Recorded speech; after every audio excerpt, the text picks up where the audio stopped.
This is UnCollared, an off-the-cuff conversation between three progressive pastors at the intersection of religion, politics, and culture. I'm Todd Leonard. I'm senior pastor at Glendale City Church of Seventh-day Adventists.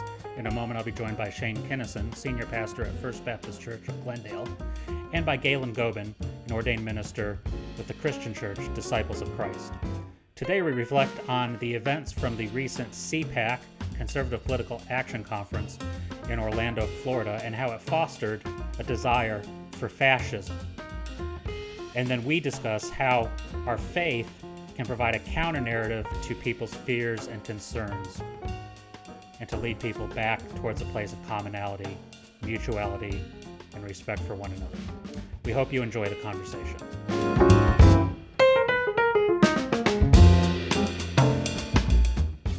It's been kind of an interesting weekend. I will be honest, I did not keep tabs on CPAC. The less that I hear Donald Trump's voice, the better my life seems to be. But I did keep abreast of some of the news.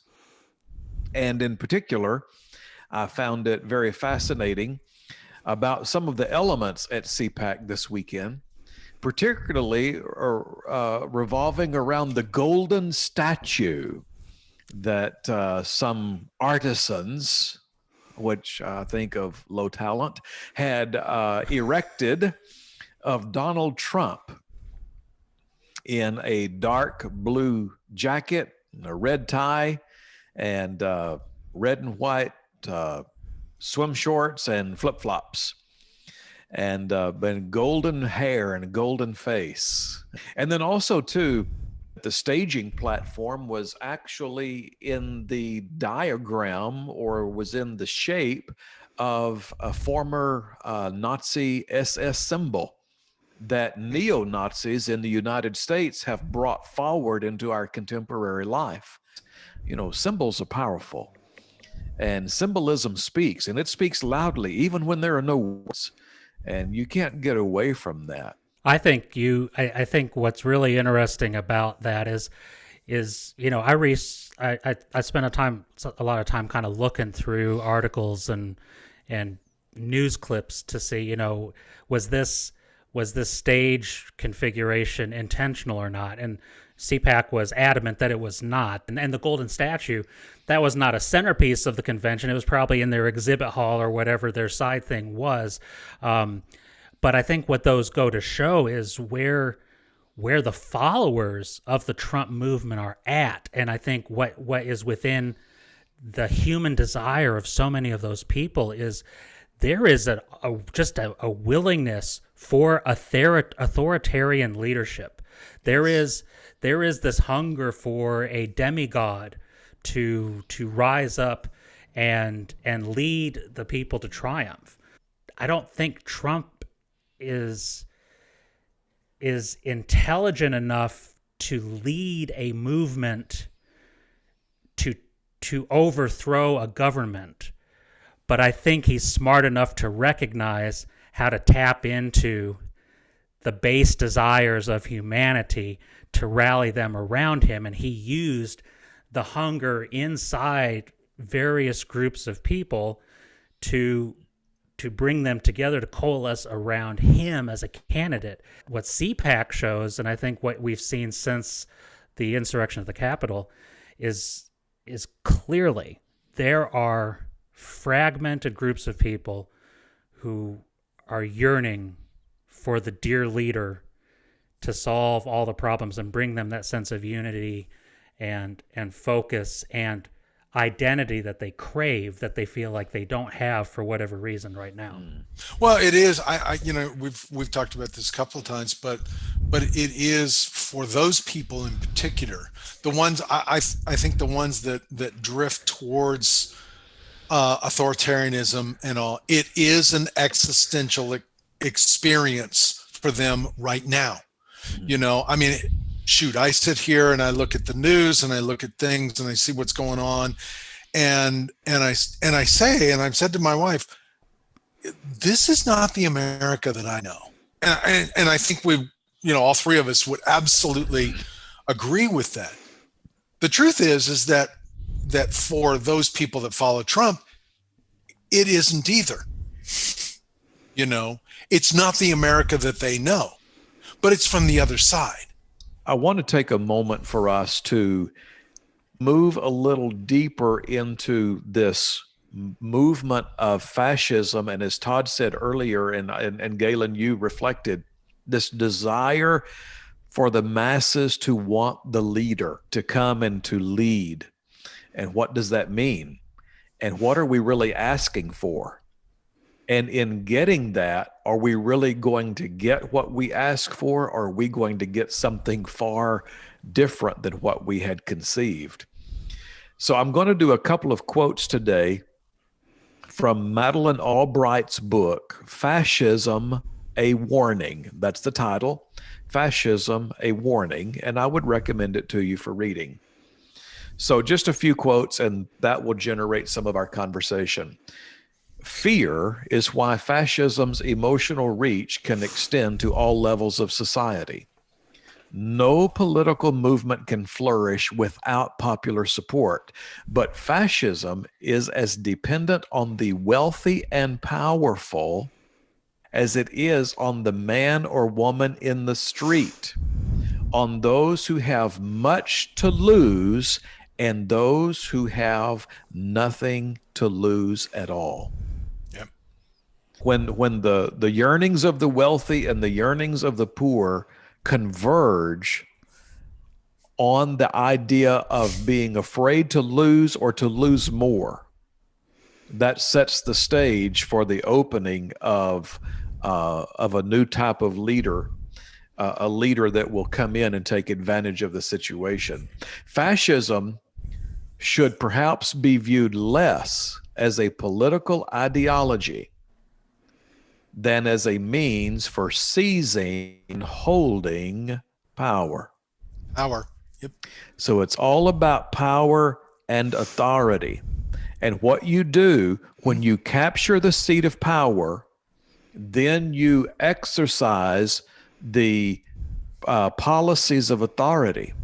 And having the seat of power, exercising the policies of authority, then that moves you forward to control.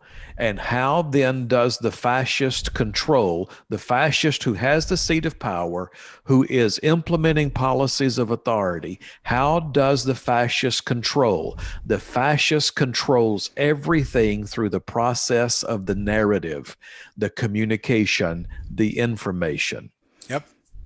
Yep. Now, that's hauntingly similar to what we've experienced over the last 4 years.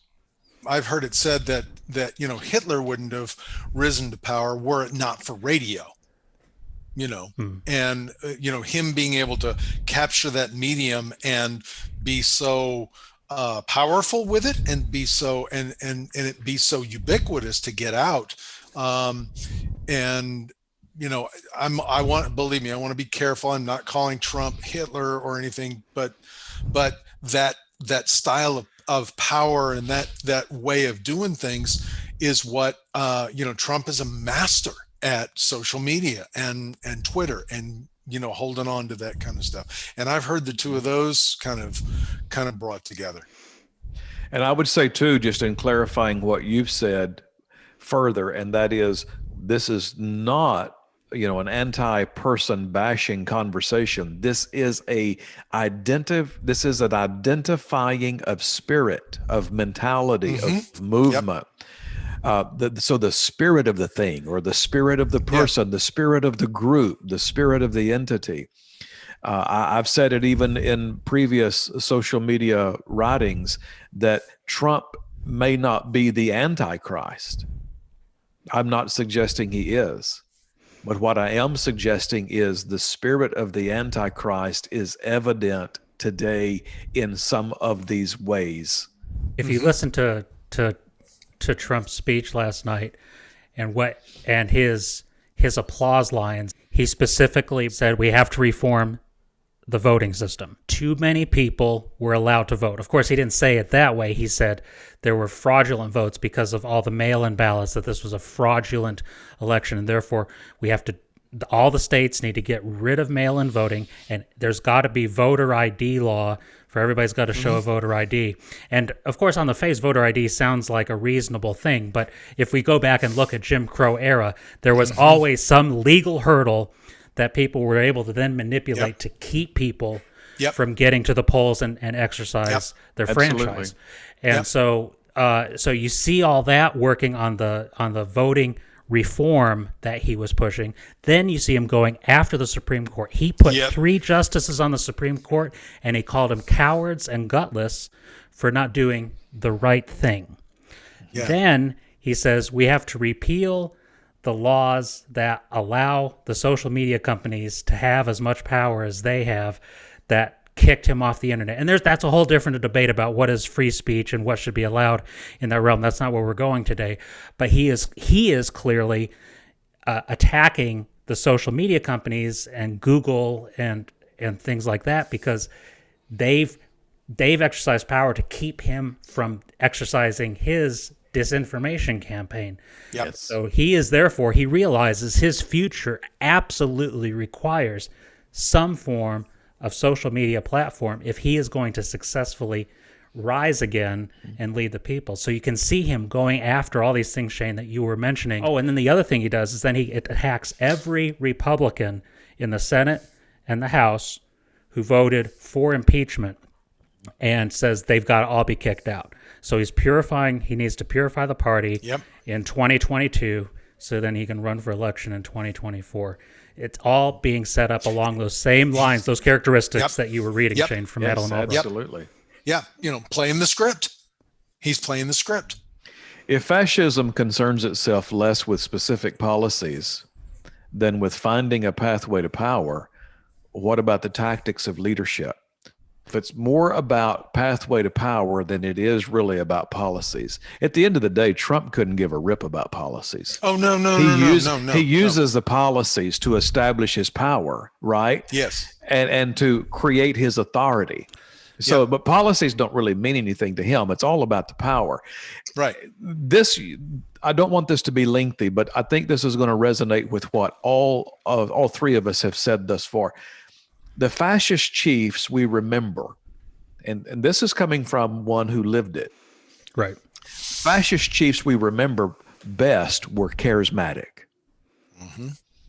Through one method or another, each established an emotional link to the crowd. The central figure in a cult, we've been talking about cult personality, brought deep and often ugly feelings to the surface.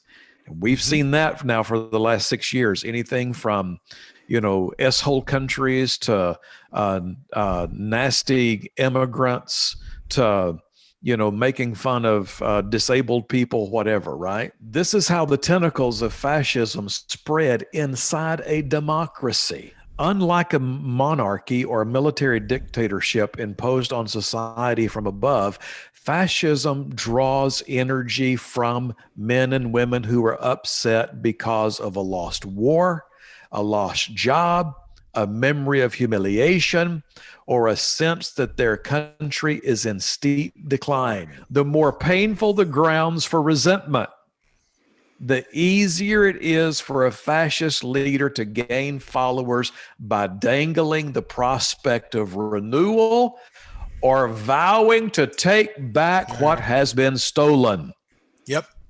Does that resonate?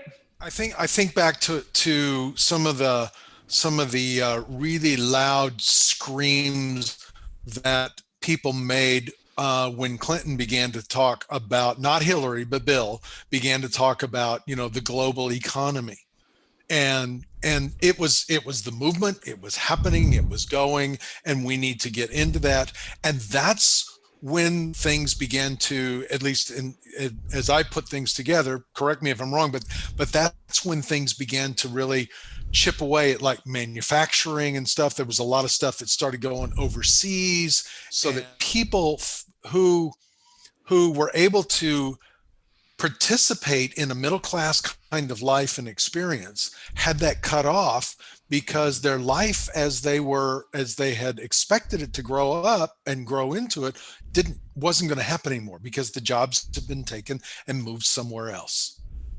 that's the first time that I kind of remember that stuff starting to shift, that the global economy began to happen with with folks, and causing that loss of, not only my way of life, but my self-understanding. I'm a coal miner. I'm a auto manufacturer,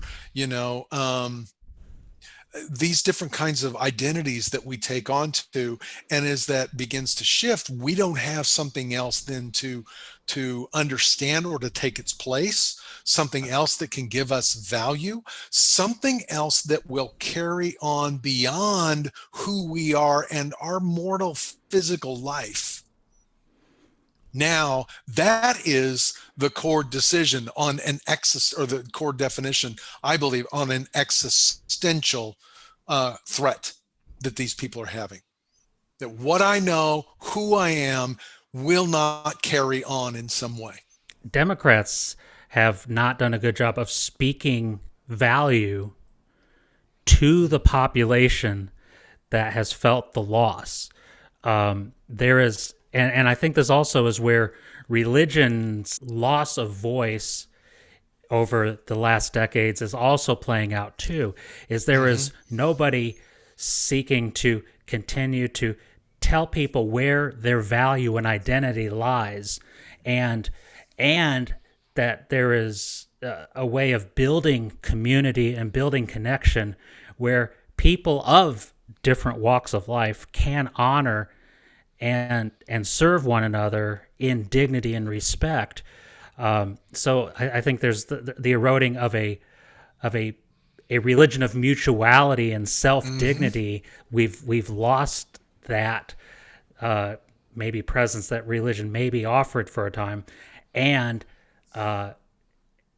we see the right responding in a way of drawing and manipulating people's loss, and we see, unfortunately, some extremes in the left mocking and ridiculing without grace and kindness those who are being then drawn. And these losses that you've mentioned that are so real and so deep, they're magnetized even further in this contemporary age of digital technology, where researchers tell us all the time that we are more and more disconnected now than ever.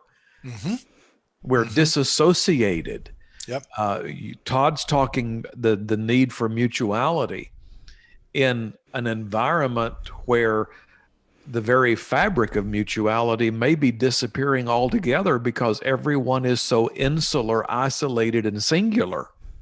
Which has only been exacerbated by the pandemic, Exactly. by the way. Yep. Absolutely. It's almost an idea of picking low-hanging fruit for someone with the spirit, attitude, and philosophy of fascism to come along and to pick that low-bearing fruit of those who are nursing their wounds and nursing their losses, and having this building of anger and frustration and resentment and hate and hostility, and wanting someone to blame, all the while being more and more compartmentalized, segmented, disconnected, disassociated, perhaps than any time in American history. What is happening and what we've been going through for 30 years is a deep experience of loss, which, and that's just because of the change. When something new comes along, you have to let go of something and lose that, so that you can embrace the new thing. And when we have switched from a manufacturing and now even service to information, there are losses and losses of identity.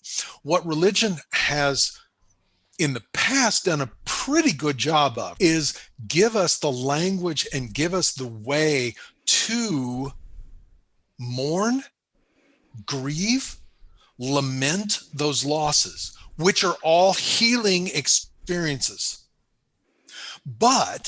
And the people that are the low-hanging fruiters, and we were talking, is that a right word? Is that a good word? Low-hanging fruiters, that we've been talking about, that Trump, he's got 90% of that are the evangelical Christians. Now, what is the basis of their theology? Triumphalism. Triumphalism is the basis of their theology. And how dare you begin to then talk about loss when I've got King Jesus. And Jesus is on the throne, and God is on the throne, and God is controlling all this. And if all this is happening, and it's not happening the way I think it should or believe or expect, then there's an evil power that is coming in and doing those things, because my God cannot be one that suffers or has a problem, even though if you look at the whole story of what Jesus does, it's the hero story, goes into death and then comes out and rises to resurrection. But you've got to have Good Friday, you've got to have death, and they don't want to do that. Because now then I have to grieve, I have to mourn, and I have to let go of something. And I'll be damned if I'm going to do that. Because now that calls my sense of power, my own sense of being, and who I believe God to be into question. Do people ultimately believe in the benevolent dictator or the benevolent fascist without democratic input, without republic functions, does everything that is exactly right? So if you have a God who is ultimately going to do everything, and then you see a person who seems to embody everything that you believe is right, that will make America and my personal story triumphant, then are you not investing in God's will by looking for a leader who is part of God's ultimate movement? I mean, is that about the end of the battle between good and evil, between Christ and Antichrist?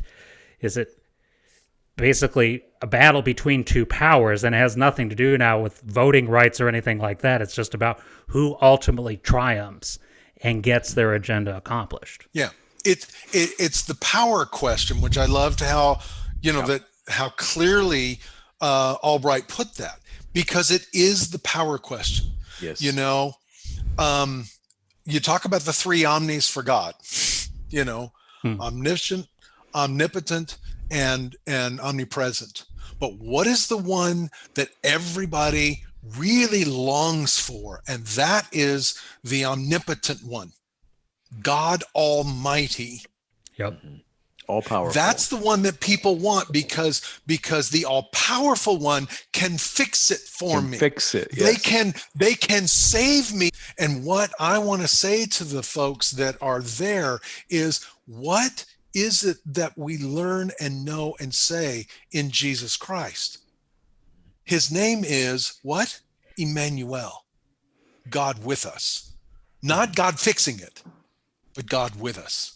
Let me share another quote that is reflective of what our discussion has been in these moments. Fascism is an extreme form of authoritarian rule. The citizens are required to do exactly what their leaders say they must do. Nothing more, nothing less. The doctrine is linked to rabid nationalism. Let that sink in for just a moment. So authoritarianism is linked to rabid nationalism. It also turns the traditional social contract upside down. Instead of citizens giving power to the state in exchange for the protection of their rights, power begins with the leader, and the people have no rights. Under fascism, the mission of citizens is to serve. The government's job is to rule. Power begins with the leader, not with the people. I think for people of faith, the question is, what is your understanding of God? What did the scriptures reveal to you about God? What did, for Christians, Jesus reveal to you about God? Was it this triumphal authoritarian, or are you going to forget the whole thing that Jesus said to his followers before his life ended, where he said, there is going to be someone who comes after me the Holy Spirit, who is going to come into you, and that Spirit will be the one who is with you and will empower you to do the things that I've been doing. And so Greater please, things. and greater things than what you've seen me do. And please do not take that I am diminishing what Christ is saying, diminishing it to mere human democracy. But what it is it is an empowering of the people to do the work of even more than self-governance. It is this ability to right what is wrong in the world. And so it becomes a very a lateral, horizontal movement of the work of God rather than a top-down, hierarchical and authoritarian approach from God. And so again, this idea of coming to your view of God has so much to say about what you're looking for from your leaders. Mm-hmm.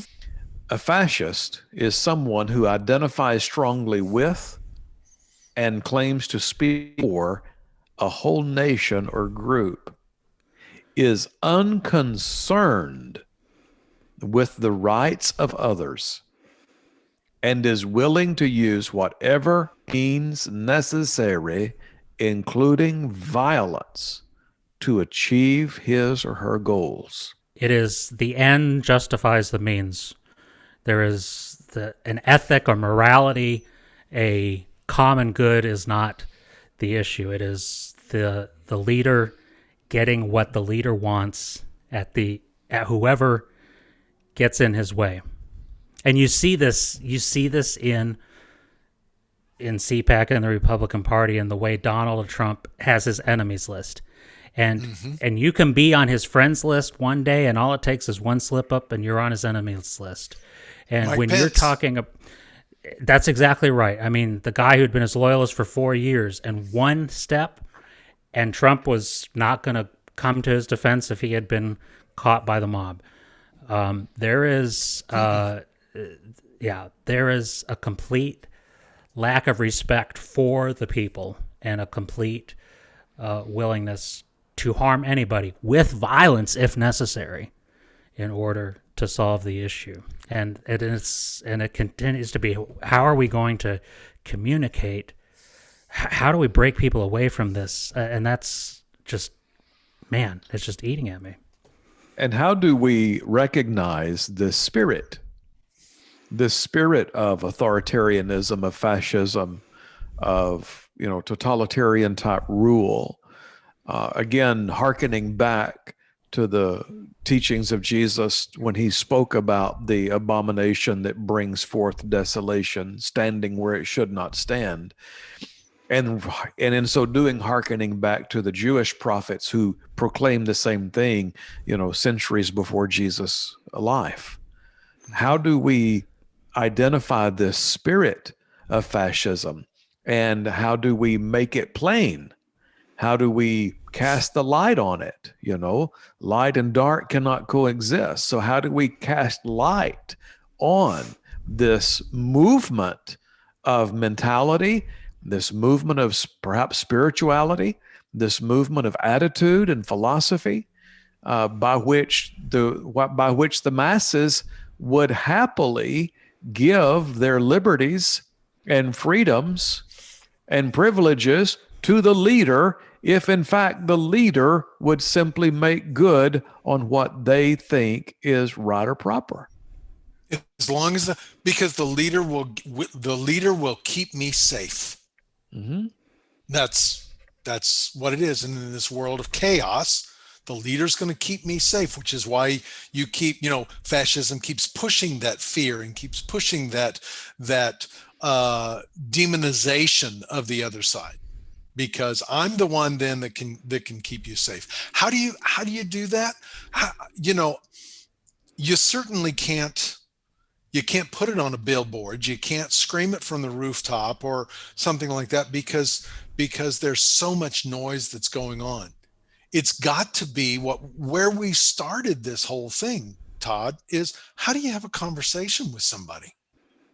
How do you have a conversation with somebody?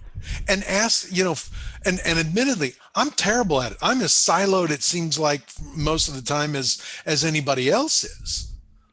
especially in COVID and all.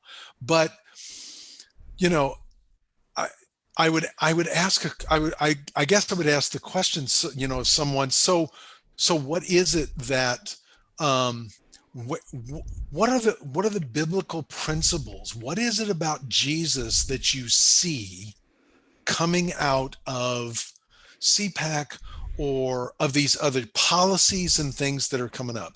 That, tell me what you see. Jesus says you will know them by their fruits. What are the fruits? The idea that Albright references about how you tap into fear to manipulate people in a direction. Yes. Also, can you have space to say, what are you afraid of, and listen to say what are you afraid of, and not even couch it in the language of what are you afraid of that you think Trump or this movement can fix, but what are you afraid of? And I think that's one thing that I have heard from people who have put their hope in Trump is he fights against the things they're afraid of. And so the ability to, I guess, to say to the person that I care about what you're afraid of, that I'm not going to dismiss or push away or call you a racist or call you a fascist because you have a fear of socialism or you have a fear of the America that I used to know no longer being here. Tell me what you're afraid of, and actually listening, that maybe at least on a grassroots level, conservatives and liberals can actually see each other in their humanity again, even though we know it's not going to be seen in the meta narrative. But on the grassroots level, maybe there's that shift of we're still somehow together in this. And also, I had a conversation with somebody a couple weeks ago where they said, I'm so progressive, and my friend is so conservative, and it believes in everything that is Trump. And I feel like our friendship is at the verge of ending. And I don't know where this came from, but I actually, after on reflection, I think it's not bad advice. Is I said to her, there are some relationships that you should not allow Trump to destroy. And so if you know the person you disagree with, then you keep Trump out of that conversation and you continue to love one another. And then maybe just from absence of the provocateur, real dialogue and movement towards the center, not necessarily center politically, but the center of love and care for one another, can reemerge in some way. That's a very powerful statement, actually. Yeah. And that's also a reminiscent of my own family narrative. In order to maintain, salvage, hold on to, perhaps even try to prosper extended family relationships, I have to make sure that Trump is not in the conversation. And typically my family members will instigate it because they're very committed to his personality and his policies. But still, I think you've hit on something very unique in that we have to determine, is this relationship worth allowing Trump to destroy it? And based on that answer, we'll know what to do next. And I do appreciate the fact that you've asked that, I think, a central question of what are you afraid of? What is your fear? Yeah. And I think that perhaps we could begin to re-emerge those conversations in and among the pews where we serve and have our being and have our place of ministry and leadership. Maybe we can reignite those conversations around what do you fear, and therefore even find familiarity, find solidarity with one another around some things that we're concerned about. Which goes back to what Galen had said earlier, is then to create that space again. And as faith leaders, we can be pretty good at that, as creating that space to grieve again, and to grieve about those things that we fear about, or the things that we've lost, and to honor that, and sympathize and empathize with the loss and the fear, because we're sharing that together, you find this place of togetherhood. And that's where togetherhood is found anyway, is at the point of the shared brokenness, rather than at triumphalism. It's at the shared brokenness where we come together. Yeah, to look at that, and to ask a question, or to maybe, have it in a pastoral prayer or something like that, where you frame, God, we're afraid these days of losing, what we have understood to be this nation. Now that can be language like that can be interpreted on both sides, and can be true on both sides, even if it's different. It is true. It is true on both sides, and to focus the conversation then not on Trump or whatever, but God, we seek to hear your voice. We lament that we have come to this place and that we are afraid, and you tell us not to be afraid, but that is so hard. And I would suggest while at the same time being diligent to identify and speak to this spirit of fascism and authoritarianism that moves through our land. Always being willing to speak to that, identify it, put light on it, even as we are sharing together, finding common ground, talking about basic fears and anxieties, but never forgetting there is a movement afoot among us in our population that is already that spirit of abomination that brings forth desolation. And that's the power of the biblical mythology, and I use mythology in the sense of telling the epic story. There is religious mythology that everyone buys into and has been a defining part of their faith, and there is American mythology that speaks into the better angels of our nature, and you can use those stories, and you can use those foundational principles to lead people to that more mutual togetherhood, democratic way of viewing how we live together and share the power, rather than consolidate it in a demagogue personality.